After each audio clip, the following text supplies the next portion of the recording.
नमस्कार शेतकरी मित्रांनो, मी रामचंद्र सर्जेराव बर्गे, राहणार कोरेगाव, तालुका कोरेगाव। आज मी माझ्या आलेच्या शेतीमध्ये उभा आहे। आज माझे आले पीक आहे पहा। आज या आल्याला माझ्या आज 42 दिवस झाले आहेत। 19 मेची लागण आहे। तर आपण आलेच्या शेतीत आपण जे रासायनिक खतं टाकतो, स्फुरदयुक्त असतील, पोटॅशयुक्त असेल, नत्रयुक्त खतं असतील, तर आपण प्रत्यक्ष खतं इतकं टाकतो, परंतु ते पिकाला अवेलेबल नीट होतात का नाही हे कधी त्याचं आपण परीक्षण करत नाही। तर आपण ते खतं अवेलेबल होण्यासाठी मी आज VSIचं प्रतिकार म्हणून एक जीवाणुयुक्त खत वापरत आहे।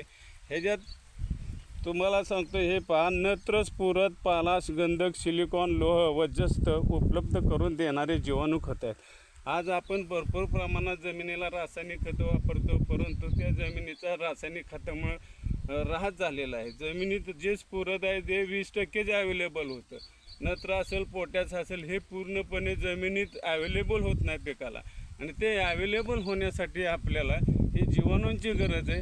आज मी हे VSIचं सर्वांगीण म्हणून ह्याला ड्रीपमधून 200 लिटर पाण्यात एकरी 1 लिटर ह्या प्रमाणात आज सोडून दिलेलं आहे।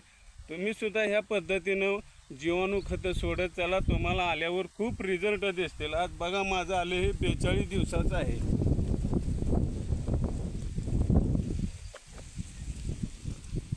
हे पहा आले। तुम्हाला माझा व्हिडिओ कसा वाटला? तुम्हाला माझा व्हिडिओ आवडला असेल तर खाली सबस्क्राईब करा आणि एक लाईक करा। धन्यवाद।